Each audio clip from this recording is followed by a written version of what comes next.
Hi everyone, this is Vishen Lakhiani and welcome to a Mindvalley Academy Masterclass, this time with a really special individual, a man by the name of Srikumar Rao, or as I call him, my personal Yoda. Srikumar, welcome to the set. My pleasure to be here, Vishen. So first let me clarify, why do I call Srikumar Yoda? Certainly he's not green and he's not short and has normal size ears. But many of you guys know I'm a big Star Wars fan, right? I mean, I watch those movies over and over and over again, seeking to see deep meaning in everything George Lucas wrote, even if there isn't any meaning.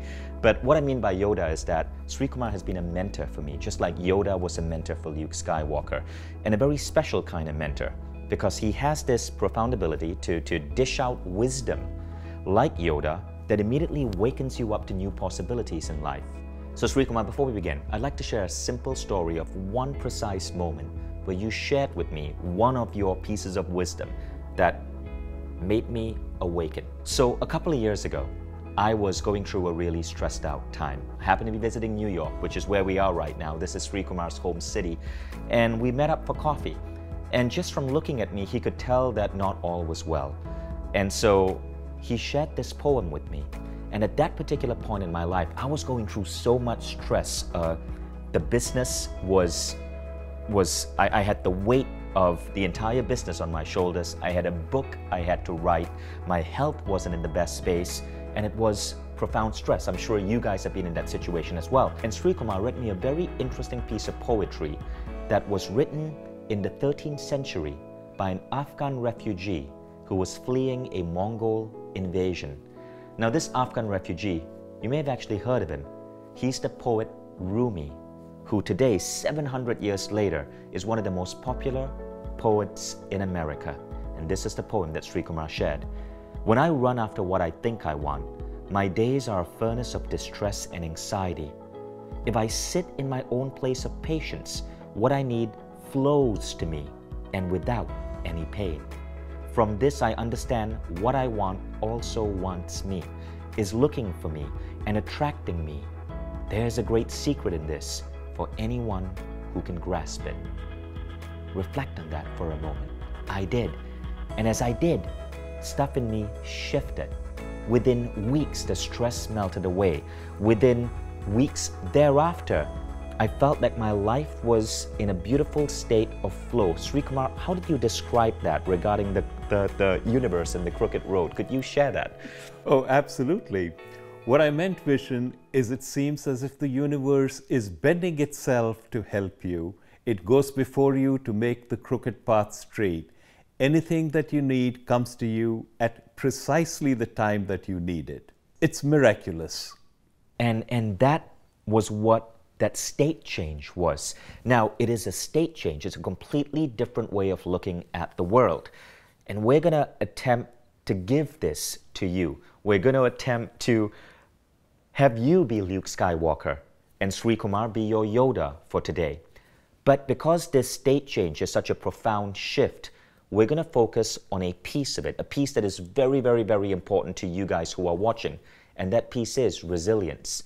Because all of us go through, for lack of a better word, shit in our lives every now and then. It may be a person we really loved who suddenly texted us to say that they wanted to break up. It may be a job that we liked, only to find that one day we show up in the office and we are being laid off. It may be a business we start that doesn't go anywhere and collapses. It may be the death of a loved one. We don't know. I don't know what you're going through, but all of us go through these moments every few years. Some of us bounce back, some of us never recover. But what if there was a way to build a certain amount of resiliency in our lives so that when these moments occur, you're able to move past them and become stronger than ever before. Now that is what we're going to be focused on. The full dimension of evolution to get to that level where the universe has your back and straightens the crooked path in front of you and lays out synchronicities and serendipitous occasions to move you forward. That comes with practice, with awakening.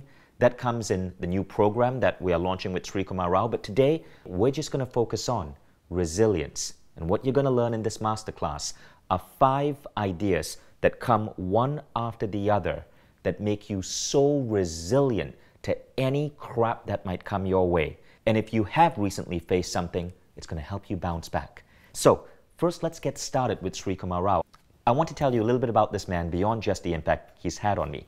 Srikumar Rao is known for a couple of major things. One of them is he is one of only 7 people in the world who gave a speech outside TED that was so good that his speech was selected by TED to feature on their TED.com website. Now think about that for a moment.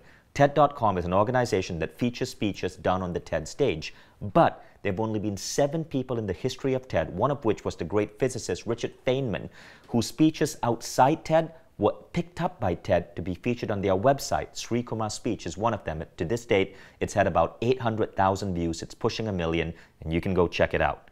Secondly, he is one of the most popular professors in America.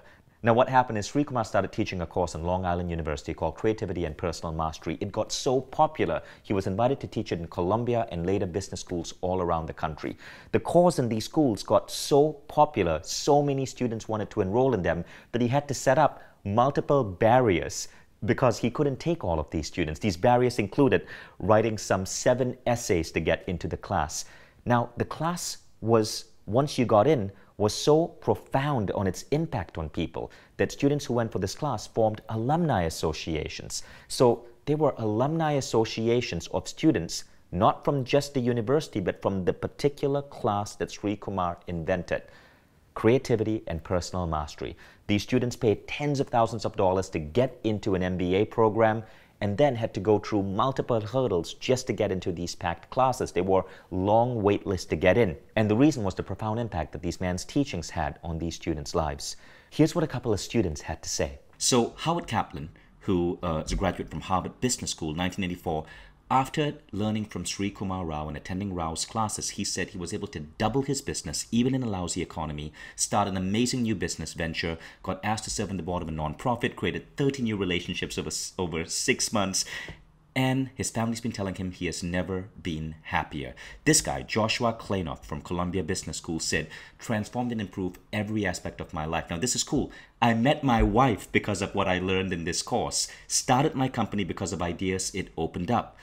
So really cool. I wonder how the course led to him meeting his wife, but that's another story. Now, Jessica Vitalis, MBA, Columbia Business School, 2003, said, I grew up believing the world was black and white. And Rao taught me not only that nothing in the world is absolute, but also the world is filled with color. She developed an interest in quantum physics. She began training for the New York Marathon. She renewed her exploration of spirituality, and she's been far more intimate with her friends. Rafael Meyer, Columbia Business School, 2004, said it made him feel closer to God. He's more grateful, happier. Brendan Peel, Columbia Business School, said, I attribute 80% of my $120,000 MBA price tag to this one class. Think about that. $120,000. That was Brendan's MBA bill. 80% he attributes to Srikumar Rao's class.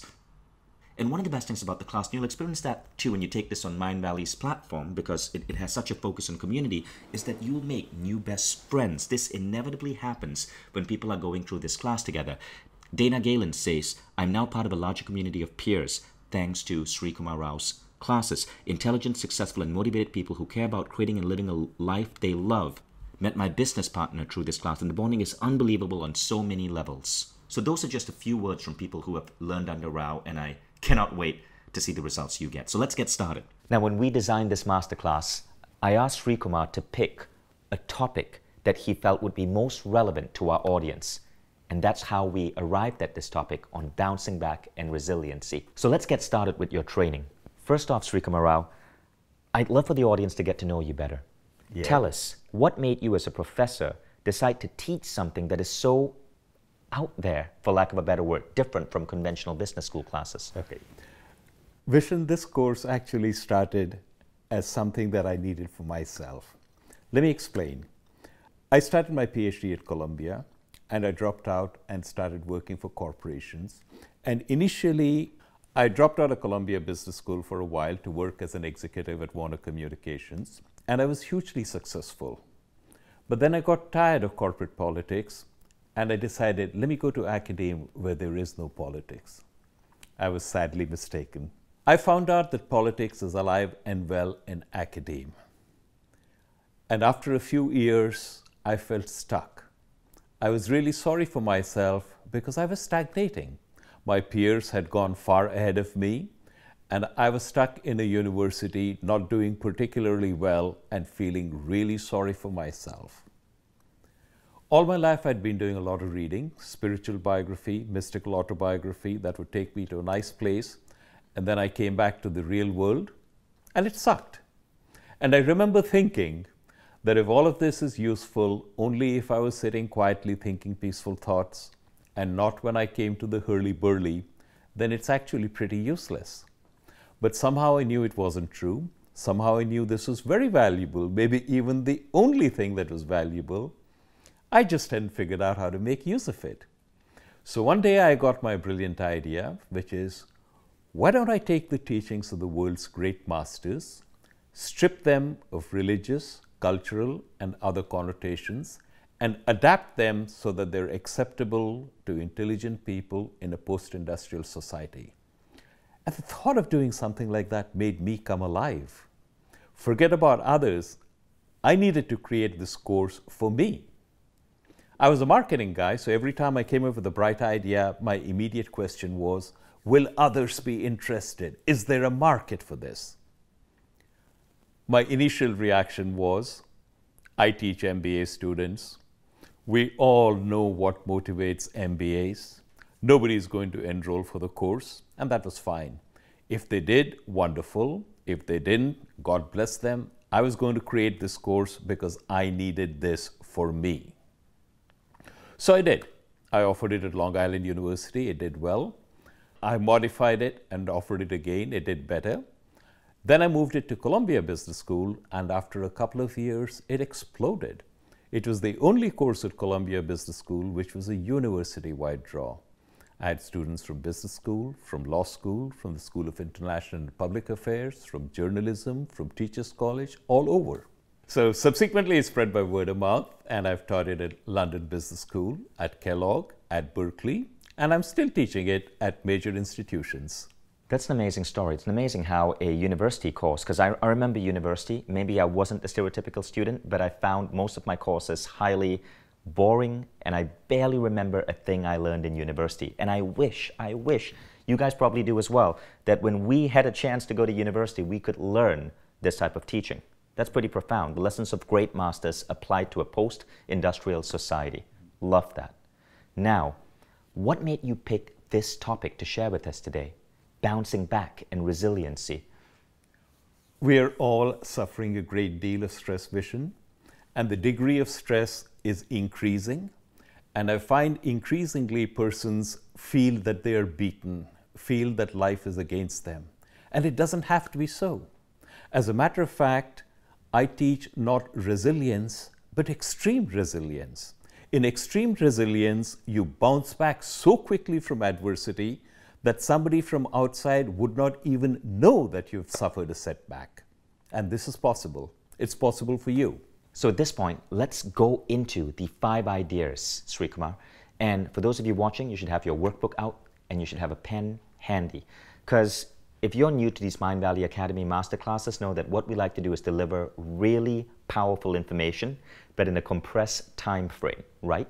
So have a pen and pencil ready, because we're now going to take you through this transformation. Srikumar, let's begin. All right. So Vishen, there are several things that we can do to become resilient. In fact, to become extremely resilient. First, good thing, bad thing, who knows? This actually derives from a Sufi tale. There was a man and his son who lived in a valley, and they were very happy, and they were also dirt poor. And the man decided that he wanted to become rich, and he bought a stallion because he intended to breed horses. And the very night that he bought the stallion, it kicked the top bar loose from the paddock where he housed it and escaped. All the villagers ran around him commiserating. They said, "You wanted to be a rich man, but your stallion ran away and you still owe us money." The man shrugged his shoulder and said, "Good thing, bad thing, who knows?" The stallion fell in with a group of wild horses, and the man was able to entice them into the paddock which he had repaired, so escape was no longer possible. So all of a sudden now he had his stallion back plus about a dozen horses, and by the standards of that village, that made him a rich man. The villagers came around to congratulate him. They said, "We thought you were destitute, but fortune has smiled upon you." And he shrugged his shoulders and said, "Good thing, bad thing, who knows?" The man and his son started breaking the horses so that they could sell them on the market. And one of the horses threw the man's son and stomped on his leg. It broke and it healed crooked.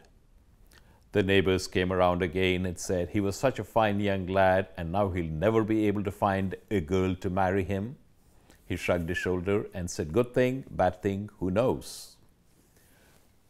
That summer, the king of the country declared war on a neighboring country. Press gangs moved through the villages, rounding up all the able-bodied young men. But this man's son was spared because he had a game leg. And the neighbors had tears in their eyes, and they said, "We don't know if we will ever see our sons alive again, but you still have your son. How fortunate are you?" And the man shrugged his shoulder and said, "Good thing, bad thing, who knows?" And it goes on like that forever. There's a very instructive tale here. And let me ask you a question. Can you recall any instance in your life that when it happened, you thought this is terrible, but looking back on it now, with the perspective of time and perhaps greater wisdom, you can say this was actually pretty good? Some of my students at London Business School got a job in the City of London. That's the London equivalent of Wall Street. And when the financial crisis hit, one of them was laid off. He was unhappy for a while, but he never really liked his job, so he bounced back, took a vacation, and started a business. He was one of the early persons to be laid off, and he got a very healthy severance. 6 months later, when the financial crisis worsened, his colleagues were laid off, and they got nothing. The severance he got was actually the seed money he used to start his business. So he was actually fortunate to be laid off. In your own life, something is happening now which you're about to label bad. Can you think of any way in which in a few years this could actually be a good thing? Just asking yourself this question will put you in a different emotional frame. And if you then take the next step and say, is there anything I can do to actually make this a good thing? Pathways will open up that you would never even have considered. When something happens to you and you don't label it a bad thing, you don't suffer. That's one of the ways in which you become resilient. You know, that's a really beautiful idea. I learned that from you, and I've been applying it in my life whenever bad things happen. And not only does it help me bounce back, but it almost, in a way, makes that bad thing not even be a memory. Correct. What I like about that idea, good thing, bad thing, is that if you really think about your life, it implies that every man or woman who broke your heart, in a way, helped you become a better person, gave you more awareness, but led you to whoever you are with right now. But at that time, you probably felt so much pain. Every business failure you might have had, and I've had many, led me to the work I do right now. And if those businesses had taken off, I might be in a completely different field, and some of those fields were not fields I want to be in.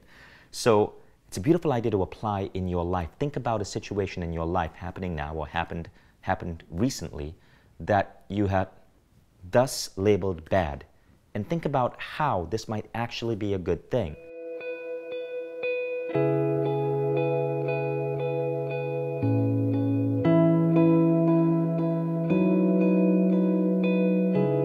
Now, Srikumar, you have an interesting model Of how to view the world. on how to view the world from and see a bad thing as potentially a good thing. And you call it the benevolent universe, which is key idea number 2. Yes.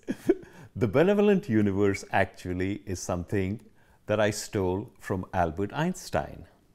Now, we think of Albert Einstein as a great scientist, and he was, but he was also a philosopher who had an incredible understanding of the way the world works. And Vishen, Einstein said, the most important question you're ever going to ask is the universe friendly? Let me repeat that. This is Einstein. And he said the most important question you are ever going to ask is the universe friendly? Now, there are a few people who believe the universe is unfriendly and the sole purpose of the universe is to make things difficult for you. So, if you're running late, it will make sure that you get stuck in a traffic jam. Such people are few. Let's not bother about them. In all likelihood, you and the vast majority of everybody you know believes that the universe is indifferent to you. Sometimes it seems to be working with you.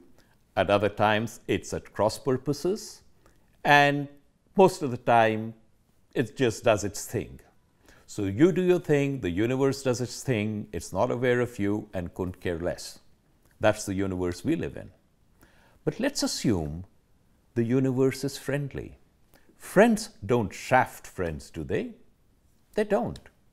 So if something happens to you which you think, hey, this is bad, maybe it wasn't. Maybe it's exactly what you needed. Look at it this way. If you're an infant, you want a tub of ice cream.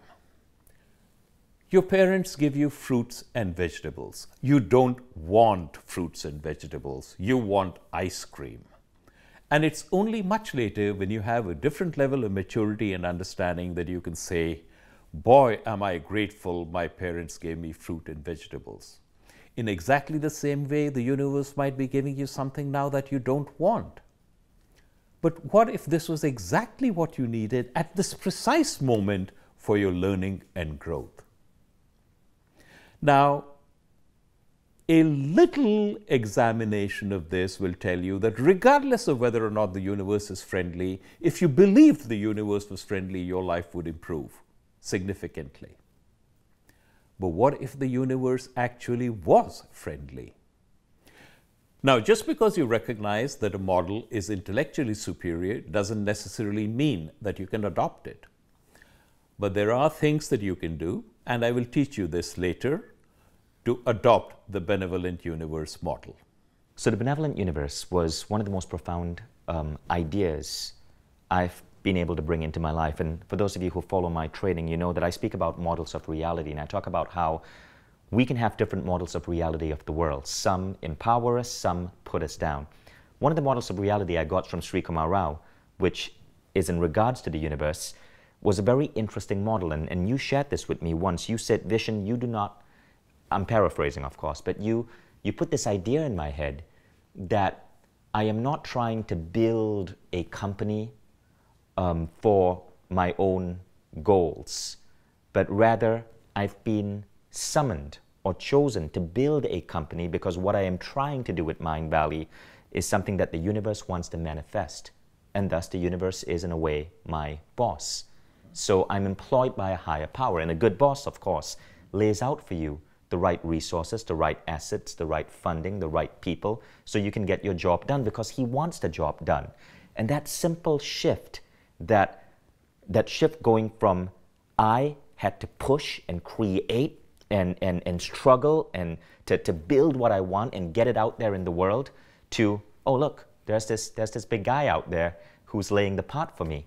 That really shifted how I fundamentally function in the world. And when I got that shift, that was what removed the final bits of stress and anxiety from my life. And even when things went wrong, good thing, bad thing, I stopped labeling it such. So I found that that really helped me. And I wanted to share that idea with you in case that particular topic might be helping you as well. Are you the chosen one? Is there a higher power, a friendly universe, as Srikumar calls it, that wants what it is that you're trying to manifest and has simply asked you to collaborate with it? And if so, the universe is not just benevolent, the universe is your frickin' boss. Great. I'd like to add to that, Vishen. Don't think that you are doing anything or accomplishing anything.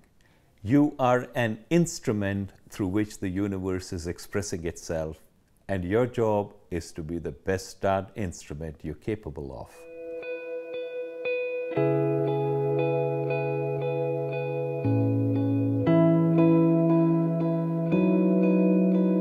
So how do we do that? How do we be a fine-tuned instrument for the universe? Okay. So Vishen, let me tell you how you can become the perfect instrument, or if not the perfect instrument, at least a darn good one.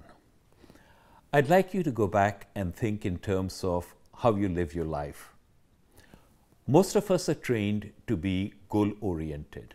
So we set a goal for ourselves, and then we perform activities that are designed to help us achieve our goal, and we live our lives according to this way. I set a goal for myself, I succeeded, life's a blast. I set a goal for myself, I failed, life sucks.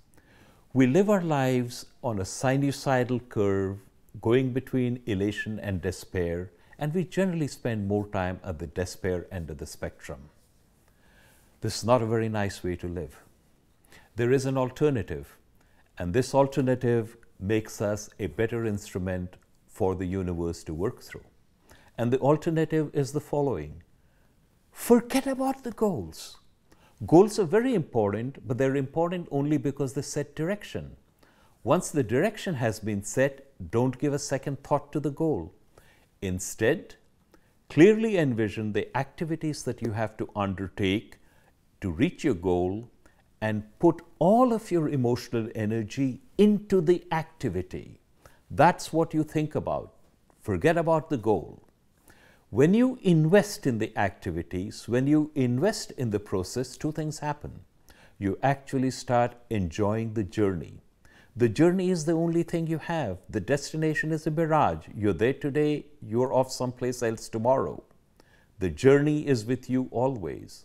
So when you invest in the process, you are actually enjoying the journey, and paradoxically, the more you are detached from the outcome, the more you don't particularly care whether you reach the goal or not, the higher the probability that you will actually reach it. But wait, now I'm confused, because I get the idea about investing in the journey, but isn't that back to striving mode? No. Because you're busy doing and doing and doing. I'm glad you asked that question, Vishen, because it is no. You are not doing because you want to achieve something which will bring stress into your life. You're doing because that is your path in the universe. That is what the universe is guiding you. So you're doing the very best that you're capable of, but whether or not you succeed does not matter. And whether or not you succeed doesn't matter, the probability of your succeeding actually increases. Let me explain. John Wooden was the first person to reach the Basketball Hall of Fame, both as a player and as a coach. He led UCLA to an unprecedented number of victories in the NCAA tournaments.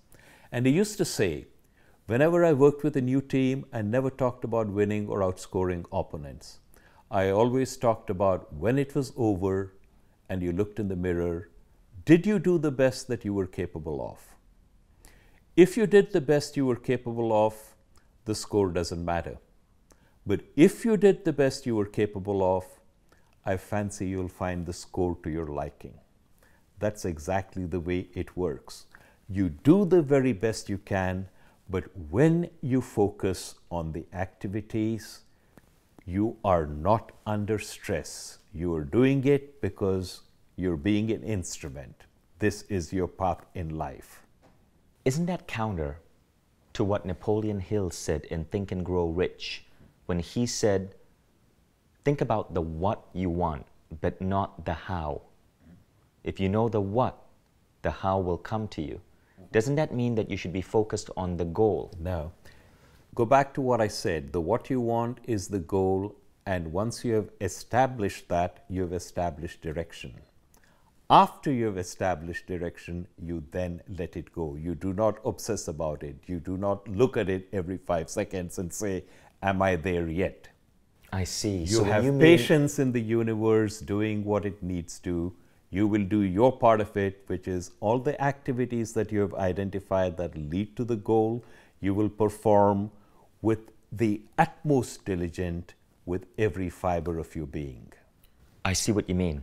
So it is not about getting obsessed with the goal. Correct. Right? Once we identify the direction, it's about, when you say invest in the process, what you are saying is that we now want to be invested in ensuring that the path that we are taking, the journey, is pleasurable, is joyful. Correct. And to trust that... To trust the universe will provide you what is needed at the precise time you need it.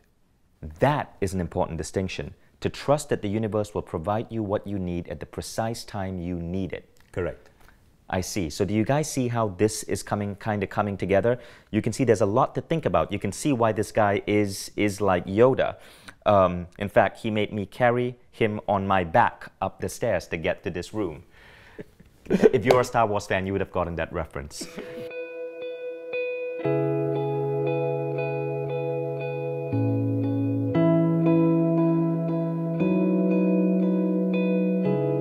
Let's go on to idea number 4. And this requires a lot of thinking. I mean, the entire conversation. But as we go deeper into these ideas, you will start seeing how the dots connect. Here's something that I would like you to be aware of. We spend way too much time agonizing over the 2, 3, or 4 things that are wrong in our lives.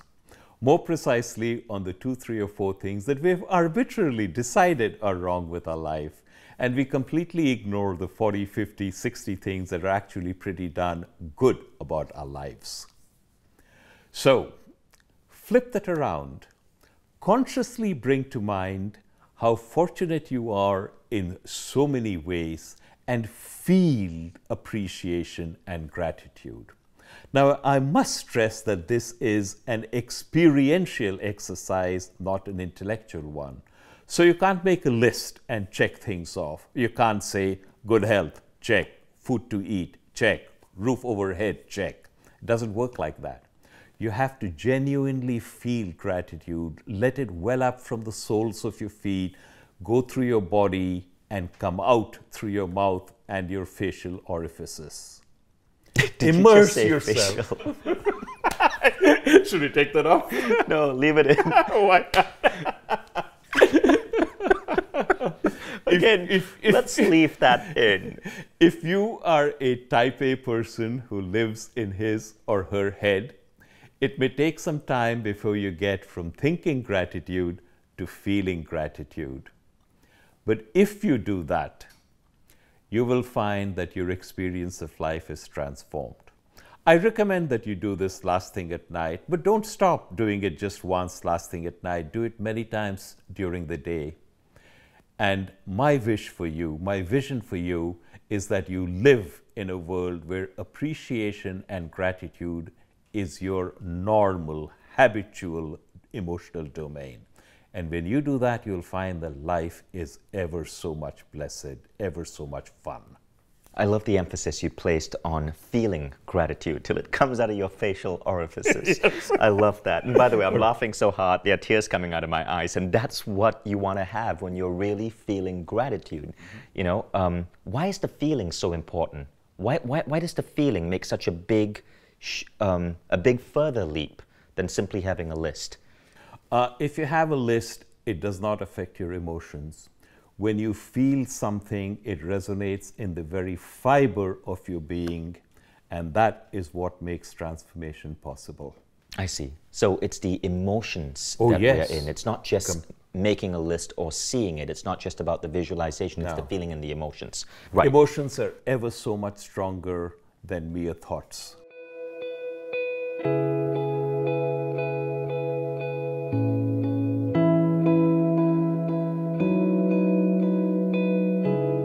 So let's recap the first 4 before we move on to the final point. So the first is good thing, bad thing, it doesn't matter. As you're going through life, don't add a label to what happens to you. Number 2, trust in a benevolent universe, a universe that is on your side, that is a friend and ally, and friends and allies got your back. Third, invest in the process, not the outcome. There's no necessarily bad thing. If the universe is an ally, you can now set an intention or a goal, forget about it, and focus on the joy of pursuing that goal, the process, the journey, not the destination.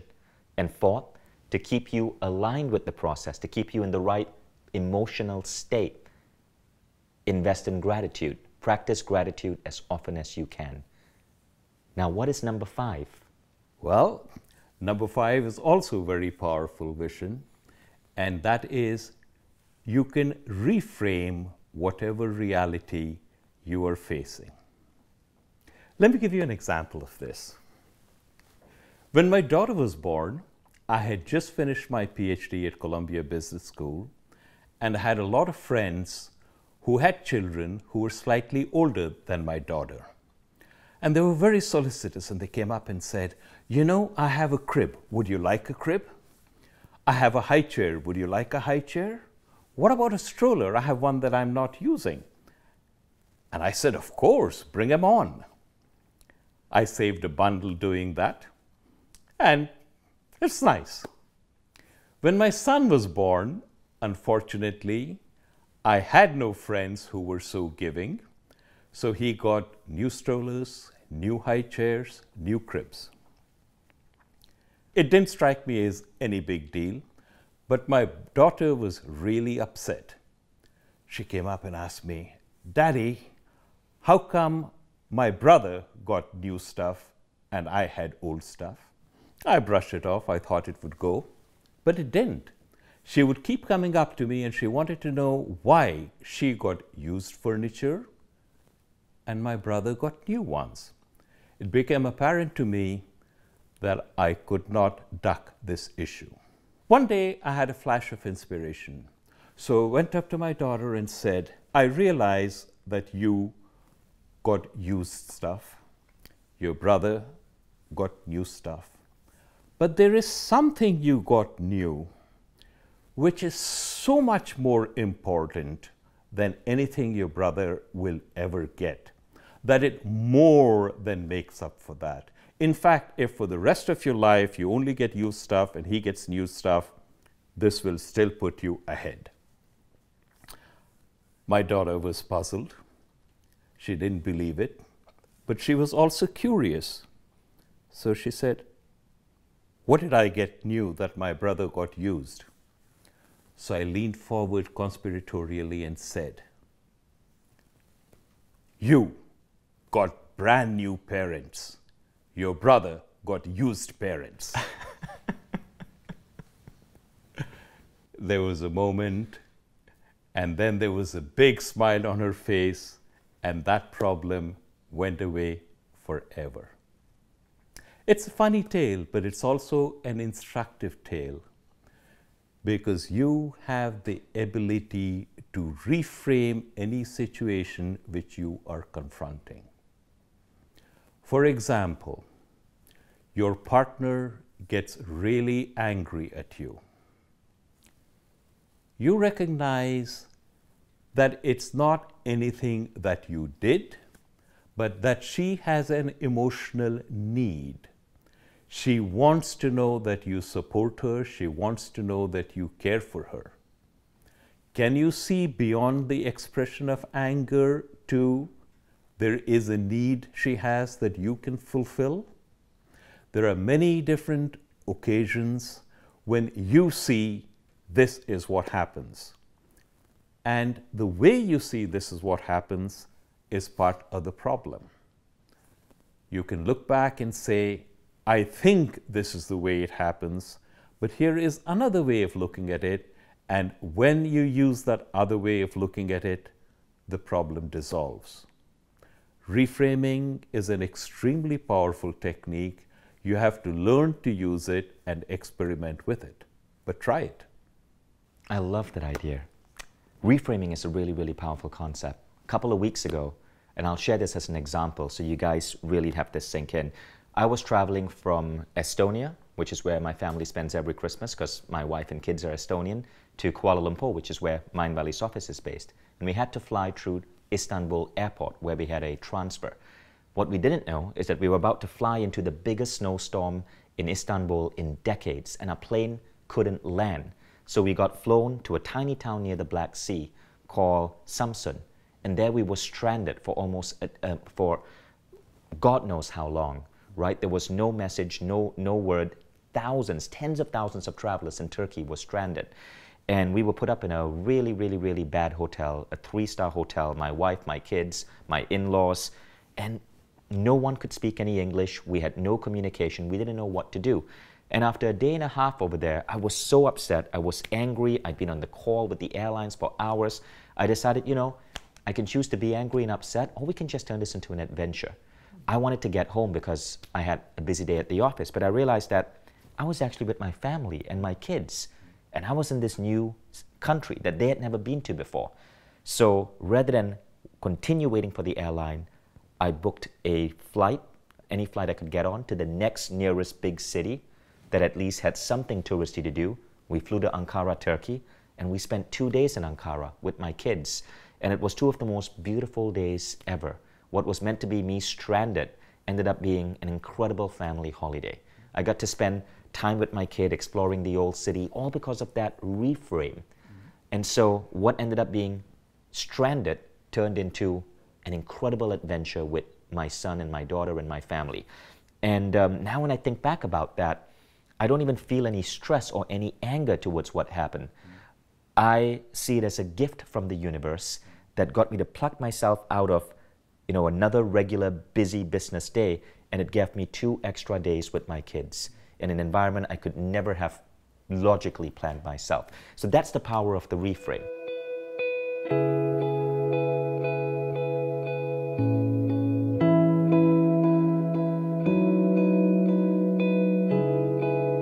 And there you have it, those 5 ideas. So let's recap one more time. Good thing, bad thing, benevolent universe, invest in process, not outcome, be grateful, and reframe or let it go. So, Srikumar, thank you for those 5 ideas. Now, why do those 5 ideas come together so well to give us resiliency?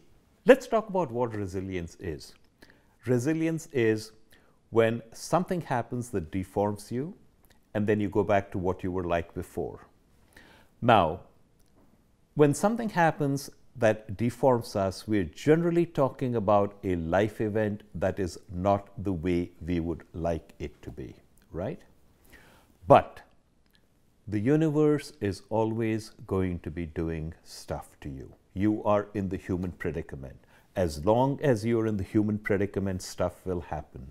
Business reverses, financial setbacks, relationship problems, illness, serious illness and death. That's part of the human predicament. Each of these is a stressor. When these happen, you have basically 2 choices. Feces drops from the sky. And when feces drops from the sky, you can do 1 or 2 things. You can get messy, or you can put up your transparent plastic umbrella and say, look at the pretty shades of yellow. The methods that I have advocated will enable you to put up your transparent plastic umbrella and say, look at the pretty shades of yellow. Did you just say feces drops from the sky? How is feces yellow? I love how you make everything academic. Normal people just say shit. But the very fact that you say feces makes it funny. Right, that's true. So guys, you get the idea. And I hope you enjoyed this class on how to build resiliency into your life.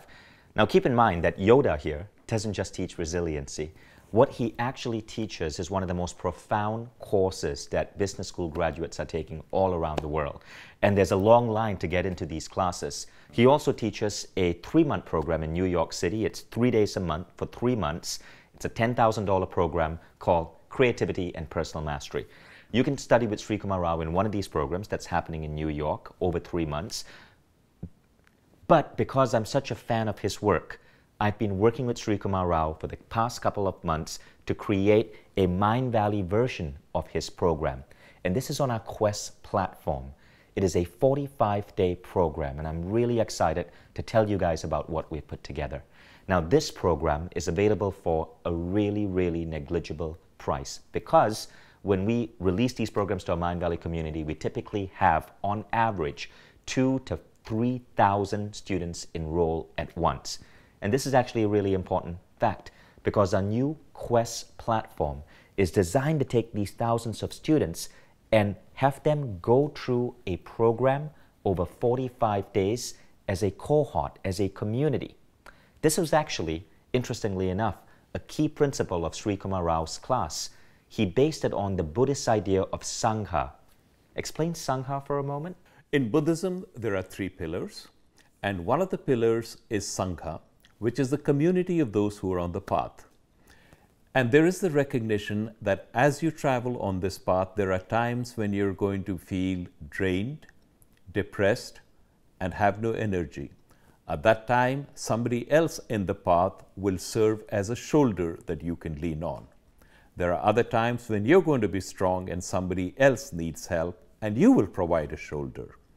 It's a method by which everybody can benefit. The Sangha is the community of those on the path, and there is a special joy in being a part of that. And so, the program we put together is based on a unique community-style learning. This is what happens on our Quest platform. What's happening is, Srikumar Rao has developed a program exclusively for our Mindvalley audience that, over 45 days, helps you take the ideas from the world's greatest masters, masters who go back thousands and thousands of years, not just the Buddha, but many other incredible masters. He's taken all of this wisdom and put it into a 45-day journey of awakening. This completely wakes you up to who you really are. But you don't go through it by yourself. You go through it and you begin on a particular start date. That information is now below this video. And you will be starting with thousands of other students. It's a form of guided coaching. Every single day, Srikumar Rao will give you no more than 20 minutes of instruction. It may be about 10 minutes of video, maybe 5 to 6 minutes of practical exercise, whether it's writing down something in your journal, a thought process, a transcendent practice. But over 45 days, you start waking up to some really powerful ideas.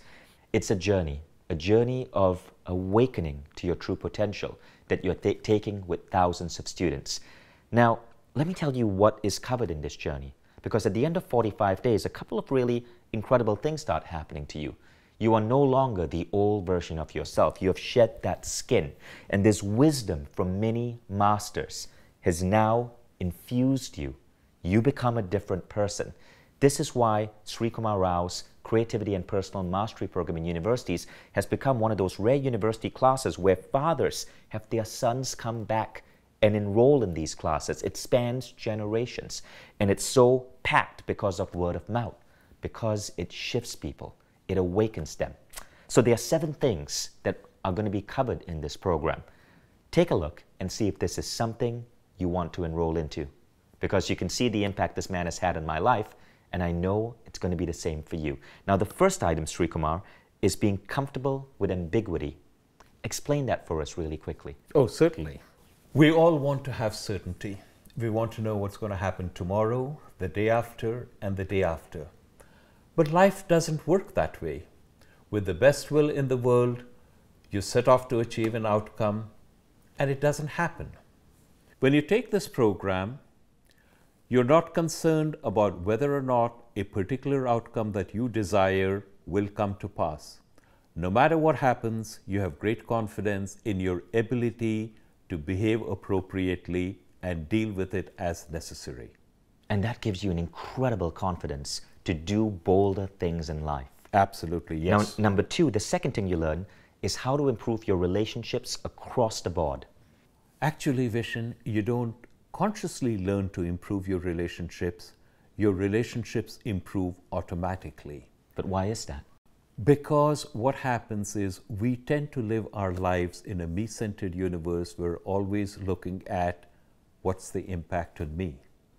And many of the exercises in the Quest are designed to get you to look at the world from an other-centered perspective. And as you do that, you find that others respond to you differently. Relationships improve as a byproduct, not as something that you consciously set out to do. That's beautiful, and that's certainly something I've noticed about you. You're such a warm presence. Now, number 3, it teaches you to become a more inspired leader. How does that happen? Once again, this is something that happens as a byproduct. So let me tell you a little bit about leadership. Most of us want to be an inspiring leader. And what I say is, if you want to be an inspiring leader, you're pretty well advanced on the wrong path. Because when you want to be an inspiring leader, it's all about you. I want to be an inspiring leader. What you're really saying is, I want people to do what I would like them to do, which perhaps they don't want to do. So I've got to figure out how to get people to do what I want them to do when they don't want to do what I want them to do, which means I want to manipulate people, which is not a very nice thing to do. So if you want to be an inspiring leader, forget about being an inspiring leader. Instead, be personally inspired. When you're inspired by a great cause, something which brings a greater good to a greater community, and you learn to communicate this vision that you have, you become an inspiring leader by default. It's like when Gandhi was starting his work in South Africa. He didn't say, I want to inspire tens of millions of people. His thought was, the passport laws are unjust and I will not let them stand. And he was a British trained attorney. He had verbal fluency. So he used whatever skills he had to mobilize the port for this. And because of this and his later work against colonial rule in India, millions of people did in fact become inspired by him. That's how it happens. You find a cause, you become inspired, you learn to communicate your vision, you become an inspiring leader by default. And one of the beautiful things about this program, by the way, I love that, and that's new to me as well, to be an inspired leader, find it, be inspired. One of the beautiful things about this program is that when you adopt that idea of the benevolent universe, you get inspired on why you're here and how you're meant to serve that universe. That is what shifts things. Let's go on to number 4. Number 4 is people start seeking you out to ask for your advice and counsel. How does that happen? Once again, that's a byproduct vision. As you start working on yourself, you develop a presence, a gravitas. As you start living in an other-centered universe and you genuinely look to see how you can be of service to a greater community, that communicates itself in a dozen subtle ways. And persons are attracted to that. And they're attracted to the sense of calmness and peace they see in you, and they want that for themselves. So they come and ask you, what do you do? How can I be like that? I like that. Number 5, you become dramatically more effective in everything you do. When you're goal-oriented, you're constantly looking to see, did I reach my goal or did I not? And you're subject to mood swings. When you focus on the process, you start enjoying the journey. As you start enjoying the journey, you find that you're much more effective. Every time when you take your attention off reaching a particular outcome into what are the things under my control, and that's the only thing you focus on, you're more effective and more efficient. That's beautifully said. Let's go on to number 6. Number 6 is stress and anxiety will largely leave your life. Anxiety is when there is an outcome that you dread. Will this happen to me? The methods and techniques that I outline, and these are drawn from the world's greatest masters, leave you confident. No matter what happens, I will be able to deal with it. If that's the case, why are you afraid? Let the universe throw the worst it can, and it won't throw the worst it can because it's benevolent. So what are you afraid of? You're right. And that brings us to number 7. You will have a sense of purpose in your life. That's easy vision. One of the things that we learn in this program is that you have a greater goal, something that brings a greater good to a greater community. As you become imbued in that, you find that you can devote a big chunk of your life, if not your entire life, a big chunk of your life to that. That feeds into you and gives you a sense of purpose. That is what makes you get up in the morning with your blood singing. You will find that your greatest joy comes not from grabbing something for yourself, but from being of service to a broader community. And that is why we're so excited about this program. Let's recap, okay? And keep in mind, guys, this is by no means just the 7 things that are covered in this new course with Srikumar Rao. It goes a lot deeper. But among the many things you get out of it is you become comfortable with ambiguity. You become more resilient. Your relationships improve across the board. You become a more inspiring leader, and people seek you out for your advice and counsel. They want to know, how are you in this incredibly awesome state of being all the time? You become much more effective in everything you do because life is no longer a struggle. You've got an ally. Someone has your back, and that someone is a benevolent universe. Stress and anxiety largely leave your life. It doesn't mean you don't face stressful situations. You simply know how to view them in a different way and how to move beyond them because of that resiliency. Finally, you have this profound sense of purpose that pulls you forward and makes you so excited about that life that you're living. Now, it isn't easy. You can conceptually understand those 7 things, but having them infuse within you takes a shift in your belief system, and it takes some practice. And that's what this program is about. It is not just Srikumar Rao lecturing you on a daily basis. This is put together in a very unique way. You get an insight, you get a practical exercise, you engage with the community. Thousands of us will be starting this program at the same time. And so you have to enroll before the start date, which is below, but you start at the same time and you go through that journey together. And that's what makes this so effective. Now, this particular new learning model that we developed here at Mindvalley is called Mindvalley Quest. And what we've found is that it is far more effective than traditional online courses. For one thing, because of the community, because of the micro-learning where you're going through it in tiny little micro-slices every day, people tend to complete it at 400-500% better completion rates than traditional courses. The micro-learning means it's relatively easy. You can listen to Srikumar's wisdom in your car because it comes available as an iPad app, an iPhone app, an Android phone app, and a desktop app. So you can take this on any type of device you have. This program really matters to us at Mindvalley because one of our big missions as a company is helping fill the gaps that modern education has created. And modern education teaches you how to have a good career, how to make money, but it doesn't really teach you how to live a life that's extraordinary, how to be fulfilled, how to live your mission, how to make a dent in the universe. This program does. This is why even business school students, MBA students at elite universities like Columbia get this and are flocking to Professor Rao's classes. Have you ever wondered how your life could be different if you could have, say, enrolled in one of the top MBA schools in the world, and maybe not take the entire curriculum, but take the top class in that school, say Columbia? Well, this is a chance.